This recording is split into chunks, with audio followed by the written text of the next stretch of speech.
Parfois, le danger se cache dans les endroits les plus inattendus. Et quand on le réalise, il est souvent déjà trop tard. Ce soir-là, tout semblait normal. Mon service de livreur dans la pizzeria touchait à sa fin et j'espérais qu'aucune commande de dernière minute n'arriverait. J'étais épuisé et je ne voulais qu'une chose, rentrer chez moi. Mais c'est à ce moment-là que le téléphone a sonné. Une nouvelle livraison. L'adresse ne me disait absolument rien. J'ai vérifié la carte et j'ai constaté qu'elle se trouvait à une bonne distance, dans une zone peu fréquentée du village. « Tu as de la chance », m'a dit mon patron avec un sourire. « C'est la dernière livraison de la soirée. » Je n'avais pas d'autre choix. J'ai attrapé la boîte à pizza, enfourché mon scooter et pris la route en direction du lieu indiqué. Pourtant, plus j'avançais, plus une sensation étrange m'envahissait. Les rues devenaient de plus en plus désertes. Les maisons se faisaient rares, jusqu'à disparaître complètement, remplacées par des arbres et des terrains vagues de chaque côté du chemin. En arrivant, je suis tombé sur une vieille bâtisse à la façade défraîchie, entourée d'un jardin à l'abandon. Aucune lumière ne filtrait de l'intérieur.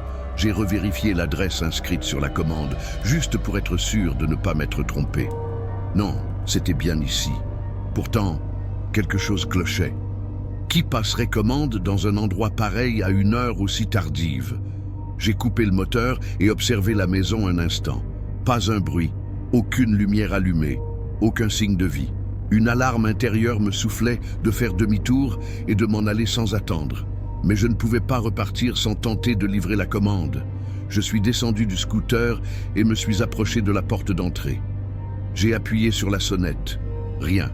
Juste le silence pesant de la nuit. C'est alors que je l'ai entendu. Un léger craquement, venant d'un coin sombre de la maison. Je suis resté figé. Peut-être que quelqu'un approchait depuis l'intérieur. Ou alors, je n'étais pas seul. « Bonsoir », ai-je dit, tentant de garder un ton détendu. « J'ai votre pizza. » Le vent s'est levé brusquement. Et l'espace d'un instant, j'ai cru distinguer quelque chose bouger entre les arbres. Mais il n'y avait personne. J'ai reculé d'un pas, sentant un malaise grandissant. Mon instinct me hurlait de fuir, de ne pas insister. Ce n'était pas une simple livraison. Pourtant, alors que j'allais retourner à mon scooter, la porte s'est ouverte. Pas complètement, juste assez pour dévoiler une mince faille de ténèbres. « Entre !» La voix venait de l'intérieur, grave, étouffée, comme si elle peinait à sortir. Je ne distinguais pas la personne qui venait de parler. Mais le fait qu'elle n'ait même pas pris la peine d'allumer une lumière avant d'ouvrir la porte m'a donné des frissons. À cet instant, j'ai compris que j'avais commis une erreur. Peut-être une erreur dont je ne pourrais plus me sortir. L'air s'était alourdi. Une pression invisible me clouait sur place. Mon corps me criait de reculer, de partir avant qu'il ne soit trop tard. Mais mes jambes refusaient de bouger. Depuis l'ombre de l'entrebâillement, la voix a résonné à nouveau. « Entre !» C'est ouvert. J'ai dégluti difficilement. La logique aurait été de faire demi-tour et de fuir, mais... Et si quelqu'un avait réellement besoin d'aide? Peut-être qu'un vieil homme vivait ici, quelqu'un qui peinait à se déplacer, peut-être... Puis, je l'ai vu. Une silhouette s'est détachée des ténèbres derrière la porte. Il n'a pas allumé la lumière. Il n'a pas cherché à se rapprocher. Il se tenait là, immobile dans la pénombre, me regardant. Il était grand et mince, mais ce qui m'a le plus troublé, ce fut l'éclat de ses lunettes sombres. Qui porte des lunettes de soleil en pleine nuit? L'homme n'a pas bougé pendant quelques secondes, comme s'il attendait que je fasse le premier pas. « L'argent est à l'arrière », a-t-il fini par dire, d'une voix sèche et rauque. « Suis-moi ». Je ne savais pas ce qui était le plus inquiétant, son ton trop calme ou le fait qu'il parlait depuis l'obscurité sans même chercher à se montrer. J'ai pris sur moi pour garder un air naturel. « Vous pouvez l'apporter ici? Je ne peux pas entrer. » Politique de la pizzeria. Un silence pesant s'est installé. Je sentais son regard posé sur moi, même si ses lunettes m'empêchaient de voir ses yeux. « Je ne peux pas. Viens. » Je suis resté immobile. L'homme a entrouvert un peu plus la porte. Je pouvais à présent apercevoir une partie de l'intérieur. Un couloir étroit, tapissé d'un papier peint jauni et déchiré, un meuble couvert de poussière, l'obscurité totale. Mon cœur battait à tout rompre. Je ne voulais pas entrer, mais rester ici, figé devant cette porte, me semblait encore pire. J'ai reculé d'un pas. Je vais attendre ici. Et puis, quelque chose a changé. L'homme a incliné lentement la tête. Un mouvement étrange, presque calculé, comme s'il étudiait ma réaction. Puis, sans un mot, il s'est retourné et a commencé à s'éloigner vers l'arrière de la maison. Il n'a pas allumé de lumière. Ses pas étaient presque imperceptibles. La porte était restée ouverte. Un frisson m'a parcouru l'échine. Je devrais partir. Rien ne justifiait que je continue cette livraison. Pourtant, au lieu de faire demi-tour, j'ai avancé d'un pas. Juste un. C'est alors que je l'ai entendu. Un murmure. Il provenait de l'intérieur de la maison. Ce n'était pas la voix de l'homme, c'était une autre voix, plus faible, plus douce, une voix qui n'avait rien d'humain. Mes muscles se sont tendus, il y avait quelque chose dans cette maison, quelque chose d'autre. Et le pire, c'est que j'avais l'impression que cette chose savait que j'étais là. Le murmure était à peine perceptible, mais suffisant pour glacer mon sang. Je ne comprenais pas ce qu'il disait. C'était un son rauque, lointain, comme s'il venait du fond de la maison. Ma respiration est devenue plus saccadée. Tout en moi hurlait de fuir, de courir sans me retourner. Mais mes pieds restaient figés au sol. L'homme avait déjà disparu derrière la maison.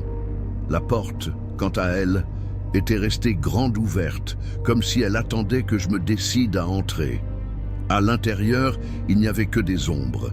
J'ai avalé ma salive et forcé mes jambes à bouger, mais dans la direction opposée. Je vais juste laisser la pizza ici, ai-je lancé d'une voix mal assurée. Je ne voudrais pas déranger. Mon plan était simple, faire demi-tour et retourner à mon scooter. Peu m'importait la pourboire, la commande ou le client. Quelque chose ne tournait pas rond dans cette maison et je ne comptais pas rester pour en découvrir la raison. Mais alors que je faisais mon premier pas pour partir, la porte s'est refermée brusquement. Le claquement a résonné dans la nuit, m'envoyant un frisson glacial le long de l'échine. Je me suis retourné aussitôt. L'entrée était close. Personne n'était sorti, personne n'était entré. Ce n'était pas le vent. C'est à cet instant que j'ai compris. Ce n'était pas juste la maison, ni uniquement cet homme aux lunettes sombres. Il y avait autre chose. Quelque chose qui ne voulait pas que je parte. Le murmure s'est fait entendre à nouveau. Mais cette fois, il venait de beaucoup plus près. Je n'ai pas pris le temps de réfléchir. J'ai couru vers mon scooter, le cœur battant à une vitesse folle, la peur me serrant la gorge. Mes mains tremblaient, tandis que je tentais d'allumer le moteur, mais au moment où je tournais la clé, un nouveau bruit m'a figé. Quelque chose bougeait à l'intérieur de la maison. Ça ne marchait pas. Ça courait. Ça courait en direction de la porte. Un frisson m'a parcouru des pieds à la tête. Mon cœur battait si fort que je peinais à entendre mes propres pensées. Dans un dernier élan désespéré, j'ai tourné la clé et le moteur a rugi dans la nuit. Je n'ai pas regardé derrière moi. Je ne voulais pas voir ce qui était là. J'ai accéléré aussi vite que possible, m'éloignant de cette maudite maison. Mais alors que je franchissais le premier virage, dans le reflet du rétroviseur, quelque chose a bougé entre les arbres. Quelque chose qui n'aurait pas dû être là. Et pire encore. Ça me regardait. Je ne savais pas ce que j'avais aperçu dans le miroir. Je savais seulement une chose, c'était là, caché dans l'obscurité, m'observant. J'ai appuyé plus fort sur l'accélérateur, le vent froid me fouettant le visage. La route était vide et chaque ombre projetée par les branches des arbres semblait se mouvoir. Ma tête était un chaos de pensées contradictoires. Ce n'est pas réel. Ce n'est que la peur qui me joue des tours. Mais c'est alors que je les ai vus. 2 phares ont scintillé au loin, se reflétant dans mes rétroviseurs. Une voiture. Elle roulait derrière moi. Cela n'aurait rien eu d'inhabituel. Si je n'avais pas remarqué un détail troublant, je n'avais entendu aucun moteur approcher. Et surtout, Ces phares ne s'étaient allumés qu'après mon passage dans cette rue. Un frisson glacé m'a traversé le dos. Je n'ai pas ralenti. Au contraire, j'ai appuyé encore plus fort sur l'accélérateur. La voiture aussi. Ce n'était plus seulement une impression d'être épié. Quelqu'un ou quelque chose me suivait. J'ai bifurqué dans une rue adjacente, espérant que le véhicule continue son chemin, mais il a tourné derrière moi. J'ai tenté de garder mon calme. Peut-être n'était-ce qu'une coïncidence. Quelqu'un du quartier, rentrant simplement chez lui. Mais alors, les phares ont clignoté. Une fois, puis une deuxième. Comme un signal. Un frisson est remonté le long de ma colonne vertébrale. J'ai décidé de modifier mon itinéraire. Plutôt que de prendre la route habituelle vers la pizzeria, j'ai emprunté un chemin plus isolé. Mais la voiture ne m'a pas lâché. Peu importait où je tournais, elle restait sur mes talons. J'ai alors voulu en avoir le cœur net. J'ai roulé jusqu'à un rond-point et décidé d'en faire le tour complet. Si le véhicule me suivait réellement, il ferait la même chose. J'ai tourné. Il a tourné aussi. À cet instant, je n'avais plus aucun doute. Ce n'était pas une coïncidence. Mon cœur battait à tout rompre, tandis que j'accélérais de toutes mes forces, filant droit vers le centre-ville. Si je parvenais à rejoindre une zone animée, peut-être que je pourrais le semer. Mais alors que je débouchais sur l'avenue principale, la voiture a fait quelque chose qui m'a glacé le sang. Elle a éteint ses phares. Désormais, ce n'était plus qu'une ombre silencieuse glissant derrière moi, invisible dans l'obscurité. Ma respiration s'est saccadée. Je ne les voyais pas, mais je savais qu'ils étaient là. Et, pour une raison que je ne comprenais pas encore, j'ai senti qu'ils ne voulaient pas que j'atteigne la pizzeria. Ils ne voulaient pas que je parle. Ils ne voulaient pas que je raconte ce que j'avais vu. Ma seule chance était d'atteindre le centre-ville. J'avais besoin de rues éclairées, de monde, de témoins. Mais la voiture restait là, tapie dans la nuit, son moteur à peine un murmure. Chaque feu rouge, chaque carrefour désert devenait une épreuve. Je me sentais traqué, comme une proie. Puis, au loin, j'ai aperçu quelque chose. Et cela m'a donné une infime lueur d'espoir. À quelques rues de la pizzeria, une voiture de patrouille était stationnée. 2 agents à l'intérieur, occupés à feuilleter des documents. Si j'arrivais jusqu'à eux, peut-être que la voiture derrière moi s'éloignerait. Peut-être que tout cela prendrait fin. J'ai accéléré, sentant la pression dans ma poitrine grandir à chaque mètre parcouru. Mais soudain, la voiture qui me suivait a fait quelque chose qui m'a fait douter de tout. Elle s'est arrêtée. Elle ne s'est pas brusquement immobilisée. Elle n'a pas bifurqué dans une autre rue. Non, elle s'est juste arrêtée. J'ai regardé dans mon rétroviseur, le cœur battant à tout rompre. Les phares restaient éteints. Ce n'était plus qu'une silhouette immobile au milieu de l'avenue déserte. Quelque chose clochait.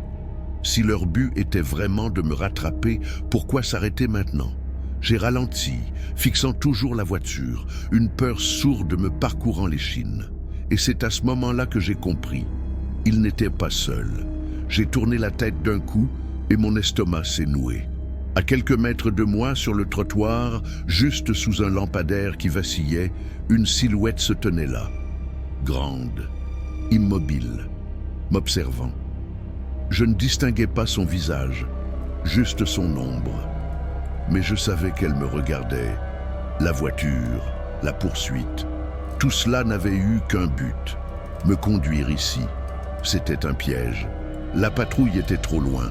Si j'essayais de courir vers les policiers, je devrais passer juste devant cette chose. Le silence était insupportable. Un frisson me parcourut. Le lampadaire clignota à nouveau, et quand la lumière revint, la silhouette avait disparu. L'air s'était refroidi brutalement. Mes mains moites glissaient sur le guidon de ma moto, et la rumeur lointaine de la ville semblait s'être estompée. J'ai scruté les alentours, cherchant ce qui s'était volatilisé sous mes yeux. C'était impossible, ça ne pouvait pas disparaître comme ça. Mais il n'y avait plus rien. Derrière moi, la voiture qui m'avait poursuivi restait immobile sur l'avenue, comme en attente. Je n'ai plus hésité. J'ai foncé tout droit vers la pizzeria. Peu importait si je grillais un feu rouge ou si on me prenait pour un fou. Il fallait que je m'éloigne. En arrivant, un bref soulagement m'a envahi. L'enseigne rouge de la pizzeria brillait encore et mon patron comptait l'argent de la journée derrière le comptoir. « T'es revenu vite », lança-t-il sans lever la tête. Je me suis appuyé contre le comptoir, essayant de reprendre mon souffle. Je ne pouvais pas lui raconter ce qui venait de se passer. Il me prendrait pour un fou. Alors, je me suis contenté de dire « Il y avait une voiture qui me suivait ». Cette fois, il a levé les yeux. « Qui te suivait?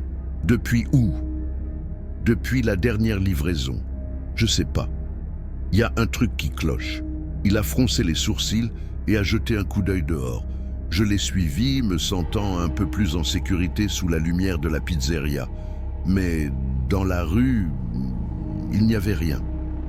La voiture avait disparu. Mon patron a esquissé un rire nerveux. « T'inquiète pas, c'était sûrement quelqu'un qui prenait la même route que toi. Mais moi, je savais que ce n'était pas une coïncidence. Le problème, c'est que je n'avais aucune preuve. J'ai terminé mon service aussi vite que possible.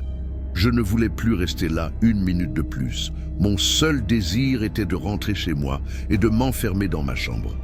Avant de partir, j'ai jeté un dernier coup d'œil autour de moi. Rien. Plus de voitures. Plus de silhouettes sous le lampadaire. Tout semblait fini. Mais quand je suis arrivé chez moi et que j'ai coupé le moteur, je l'ai senti. Cette impression que quelqu'un vous observe, même quand vous ne voyez personne. Mes mains tremblaient en retirant la clé du contact. J'ai regardé autour de moi, l'estomac noué. Personne. J'ai ouvert la porte d'entrée et me suis précipité à l'intérieur, refermant à double tour derrière moi. L'obscurité et le silence m'ont enveloppé. Je suis monté dans ma chambre et me suis laissé tomber sur le lit, l'esprit vidé. Mais je n'arrivais pas à dormir. La peur était devenue un poids tangible sur ma poitrine, un fardeau dont je ne pouvais me débarrasser. J'ai fermé les yeux, cherchant à calmer ma respiration, jusqu'à ce que j'entende un bruit. Léger, presque un souffle. Quelqu'un marchait dehors. Tout mon corps s'est figé. Ce n'était pas le vent, ce n'était pas mon imagination. Quelqu'un était là. Et le pire, c'est que j'étais sûr qu'il n'était jamais parti depuis que j'étais arrivé. Je n'ai pas bougé. Je suis resté allongé, les yeux grands ouverts, à écouter. Les pas étaient lents, traînants, comme si la personne ou la chose prenait soin de ne pas faire trop de bruit. Mon cœur battait si fort que j'avais l'impression qu'il résonnait dans la nuit. J'ai dégluti et me suis forcé à me redresser. Lentement, en silence, je me suis approché de la fenêtre. Avec une extrême précaution, j'ai soulevé le store de quelques centimètres. La rue était vide. Le lampadaire projetait sa lumière blafarde sur le trottoir, et il n'y avait personne. Mais je savais que quelqu'un était là. J'ai retenu mon souffle, restant immobile. Et puis, c'est arrivé. Sans prévenir, le lampadaire a clignoté une fois, 2 fois. Et au 3e scintillement, il était là, debout, à l'angle de la rue. Il ne bougeait pas, il ne marchait pas, il était juste là. Et il me regardait. Je ne pouvais pas voir son visage à cause de la distance, mais sa posture, quelque chose dans sa raideur n'avait rien d'humain.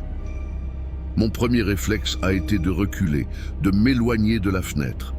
Mais à l'instant même où cette pensée m'a traversé l'esprit, sa tête s'est inclinée lentement, comme s'il savait que je le regardais.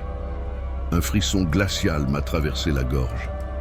J'ai violemment tiré les rideaux et me suis éloigné, le cœur battant à tout rompre. Ce n'était pas une coïncidence. Ça ne pouvait pas l'être. Cette personne ou cette chose n'était pas simplement quelqu'un qui m'avait suivi dans la rue. Non, elle m'attendait. Mon premier réflexe a été d'appeler quelqu'un.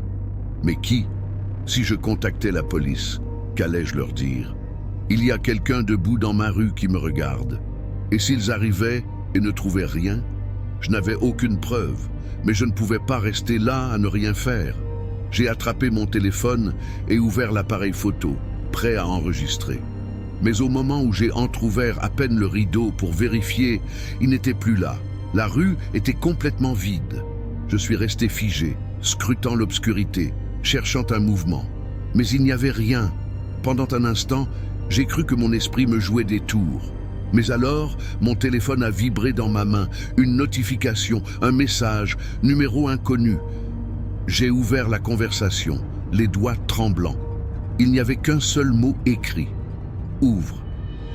Et avant même que je puisse réagir, quelqu'un a frappé à ma porte. Je n'ai pas bougé.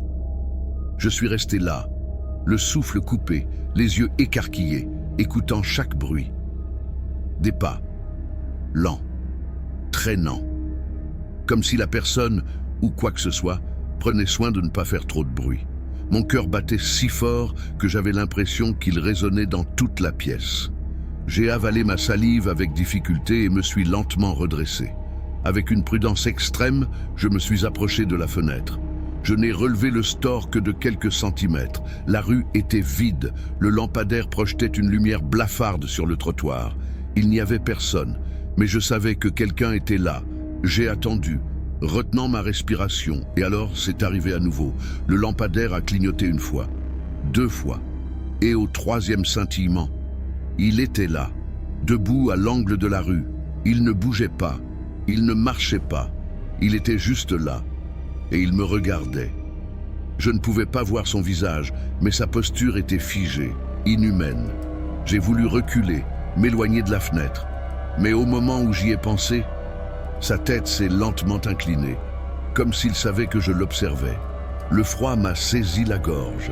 D'un geste précipité, j'ai fermé les rideaux et reculé, le cœur enragé dans ma poitrine. Ce n'était pas une erreur, ce n'était pas une coïncidence.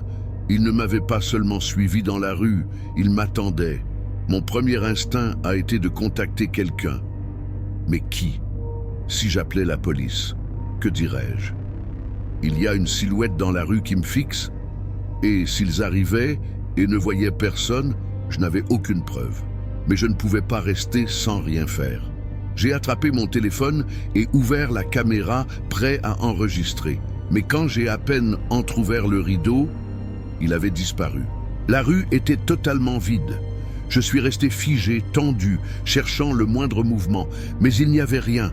Pendant un instant, j'ai cru que j'avais tout imaginé. Puis, mon téléphone a vibré dans ma main.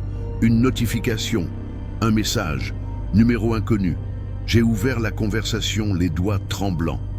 Un seul mot. Ouvre. Et avant même que je puisse comprendre, quelqu'un a frappé à la porte. Puis, un rire, un son bas, rauque, grinçant, comme si la gorge de la personne était emplie de cendres. Je suis resté figé, le téléphone toujours dans ma main, le cerveau vide. Je ne pouvais plus respirer, je ne pouvais plus penser. Je savais juste une chose, je n'étais pas seul. J'ai reculé lentement, m'éloignant de la porte, veillant à ne faire aucun bruit. Mon cœur battait si fort que j'avais l'impression qu'il remplissait toute la maison. Puis, un autre bruit. Ce n'était plus un rire, c'était pire. La poignée de la porte. La poignée tournait. Quelqu'un essayait d'ouvrir la porte. Pas violemment, pas avec force, avec calme, comme s'il savait que tôt ou tard, j'ouvrirais. Tout mon corps s'est tendu sous l'effet de la panique. Je savais que la porte était verrouillée, mais ça n'avait pas d'importance. Une certitude grandissait en moi. Si cette chose voulait entrer, elle le ferait. J'ai couru vers la cuisine et saisi la première chose qui me tombait sous la main. Un couteau. Je n'avais aucune idée de ce que j'allais en faire. La poignée s'est immobilisée. Silence. J'ai attendu. Des secondes, des minutes, je ne sais pas. Mais alors, les coups ont commencé. Forts, frénétiques. Comme si ce qui était de l'autre côté avait perdu patience. Le bois a craqué sous l'impact. Ma respiration était un chaos incontrôlable. Le couteau tremblait dans ma main. Ça ne pouvait pas être réel. Mais avant que je puisse bouger, le pire est arrivé. Depuis l'intérieur de ma maison, depuis le couloir sombre menant à ma chambre, j'ai entendu quelque chose. Ce n'était pas un coup, ce n'était pas un pas, ce n'était pas un rire. C'était un murmure, tout proche, beaucoup trop proche, juste derrière moi. Je suis resté figé. Quelque chose était déjà à l'intérieur. Ce n'était pas moi qui avais ouvert la porte. Ce n'était pas moi qui l'avais laissé entrer. Mais d'une manière ou d'une autre, c'était là. Le temps s'est suspendu. Je ne pouvais pas me retourner. Je ne pouvais pas bouger. Le murmure était toujours là, suspendu dans l'air, bas, glacial. Comme si quelqu'un se tenait juste derrière moi. Assez près pour que je sente son souffle dans ma nuque. Mes mains étaient moites. Le couteau glissait entre mes doigts. Je ne suis pas seul. Je voulais fuir. Mais une voix dans ma tête me hurlait que si je faisais le moindre mouvement, si j'osais même essayer de regarder, je n'aurais aucune échappatoire. Les coups sur la porte se sont arrêtés, le murmure aussi. Un silence absolu. Je n'avais pas le choix. Il fallait que je fasse quelque chose. J'ai avalé difficilement ma salive, fermé les yeux un instant et rassemblé le peu de courage qu'il me restait. D'un seul mouvement, j'ai pivoté sur moi-même, le couteau levé. Mais il n'y avait rien. Juste la cuisine. Vide. Le couloir plongé dans l'obscurité. Tout mon corps tremblait. Je me suis retourné vers la porte d'entrée, persuadé qu'elle serait grande ouverte. Mais elle était toujours fermée. Les serrures intactes. J'ai inspiré profondément, tentant de remettre mes pensées en ordre. Est-ce que j'avais halluciné ? Est-ce que tout cela n'était qu'un jeu cruel de mon imagination? Non, non. Parce que c'est à ce moment-là que je l'ai vue. La note, collée sur la porte. Un petit morceau de papier jaune couvert d'une écriture tremblante. J'ai avancé, les jambes flageolantes, et l'ai attrapé du bout des doigts. Il n'y avait que 3 mots. À très bientôt. Mon estomac s'est noué.